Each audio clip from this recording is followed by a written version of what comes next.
স্নায়ুযুদ্ধোত্তরকালে মার্কিন যুক্তরাষ্ট্রের আফ্রিকা নীতি পর্যালোচনা কর। ভূমিকা: দ্বিতীয় বিশ্বযুদ্ধের পর বিশ্বে নতুন শক্তির প্রতিযোগিতা শুরু হয়, যাকে স্নায়ুযুদ্ধ বলা হয়।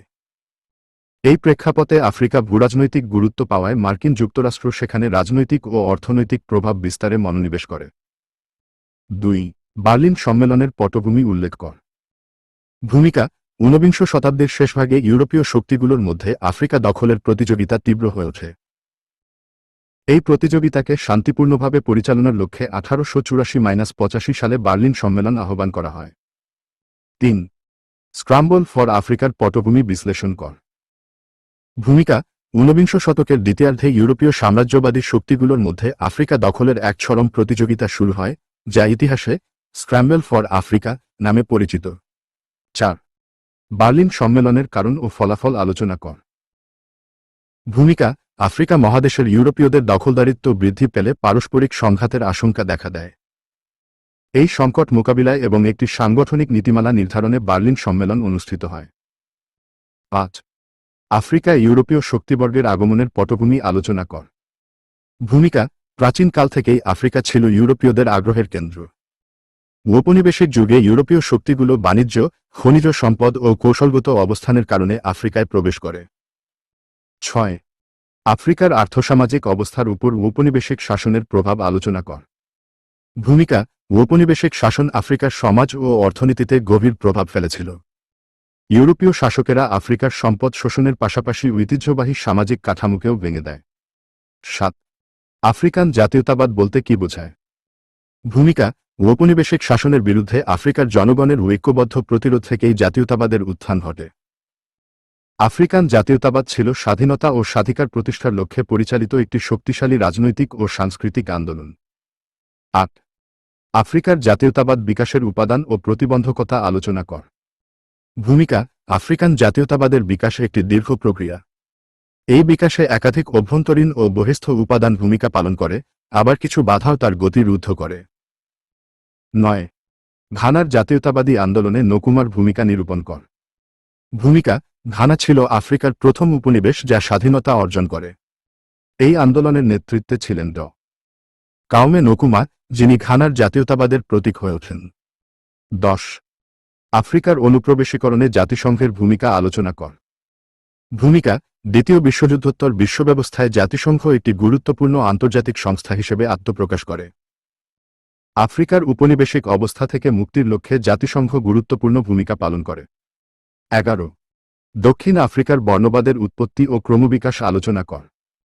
ভূমিকা: দক্ষিণ আফ্রিকায় বর্ণবাদ একটি কাঠামোগত সামাজিক ব্যবস্থা হিসেবে গড়ে ওঠে, যার মাধ্যমে শ্বেতাঙ্গরা কৃষ্ণাঙ্গদের ওপর দমননীতি আরোপ করে দীর্ঘদিন শাসন করে। 12. আফ্রিকার বর্ণবাদ নিরসনে নেলসন ম্যান্ডেলার ভূমিকা নিরূপণ কর। ভূমিকা: দক্ষিণ আফ্রিকার বর্ণবাদ বিরোধী সংগ্রামে নেলসন ম্যান্ডেলা ছিলেন এক অদম্য নেতা। তিনি শান্তিপূর্ণ আন্দোলনের মাধ্যমে দেশকে গণতন্ত্রের পথে এগিয়ে নিয়ে যান। 13.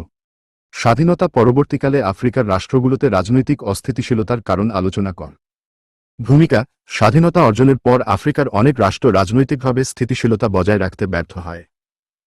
এই অস্থিতিশীলতার পেছনে রয়েছে নানা ঐতিহাসিক, সামাজিক ও প্রশাসনিক কারণ। 14. আফ্রিকান ঐক্য সংস্থার উদ্দেশ্য ও কার্যাবলী বর্ণনা কর। ভূমিকা: আফ্রিকান ঐক্য সংস্থা OAU 1963 সালে প্রতিষ্ঠা হয়, যার মূল লক্ষ্য ছিল আফ্রিকার রাজনৈতিক সংহতি, ঔপনিবেশিক মুক্তি এবং আঞ্চলিক সহযোগিতা নিশ্চিত করা। 15. স্বাধীনতা উত্তরকালে চীনের আফ্রিকা নীতি আলোচনা কর। ভূমিকা: স্বাধীনতা পরবর্তী আফ্রিকার সঙ্গে চীনের কূটনৈতিক ও অর্থনৈতিক সম্পর্ক দ্রুত ঘনিষ্ঠ হয়। চীন আফ্রিকার উন্নয়নে একটি বিকল্প শক্তি হিসেবে আত্মপ্রকাশ করে। 16. স্বাধীনতা উত্তরকালে মার্কিন যুক্তরাষ্ট্রের আফ্রিকা নীতি পর্যালোচনা কর। ভূমিকা: আফ্রিকার স্বাধীনতা লাভের পর মার্কিন যুক্তরাষ্ট্র সেখানে কৌশলগত ও অর্থনৈতিক স্বার্থে সক্রিয় হয়ে ওঠে। স্নায়ুযুদ্ধের প্রেক্ষাপটেও মার্কিন নীতি আফ্রিকার উপর প্রভাব ফেলে। 17. আফ্রিকার ভূ রাজনৈতিক গুরুত্ব বিশ্লেষণ কর। ভূমিকা: আফ্রিকা তার বিশাল ভূখণ্ড, খনিজ সম্পদ ও কৌশলগত অবস্থানের কারণে বিশ্ব রাজনীতিতে গুরুত্বপূর্ণ হয়ে উঠেছে। বিশ্বশক্তিগুলোর দৃষ্টি আজও এই মহাদেশের দিকে নিবদ্ধ। 18. আফ্রিকার অনুপনিবেশীকরণে জাতিসংঘের ভূমিকা আলোচনা কর। ভূমিকা: ঔপনিবেশিক শাসনের অবসানে জাতিসংঘ বিশেষভাবে সক্রিয় হয়। এই সংস্থা জাতিসমূহের আত্মনিয়ন্ত্রণের অধিকার স্বীকৃতি দিয়ে আফ্রিকার মুক্তি আন্দোলনে সহায়ক হয়। 19 প্যান আফ্রিকান আন্দোলনের উপর একটি প্রবন্ধ লিখো। ভূমিকা: আফ্রিকার একতা ও স্বাধীনতার জন্য পরিচালিত বৈশ্বিক আন্দোলন হল প্যান আফ্রিকানিজম। এই আন্দোলনের মাধ্যমে আফ্রিকান জাতিসমূহ এক ছাতার নিচে ঐক্যবদ্ধ হওয়ার প্রয়াস চালায়। 20 ঘানার জাতীয়তাবাদী আন্দোলনে নকুমার ভূমিকা নিরূপণ কর। ভূমিকা: আফ্রিকায় প্রথম স্বাধীন রাষ্ট্র হিসেবে ঘানার উত্থান ঐতিহাসিক ছিল। এই আন্দোলনের সফলতার পেছনে কাউমে নকুমার বলিষ্ঠ নেতৃত্ব গুরুত্বপূর্ণ ভূমিকা রাখে।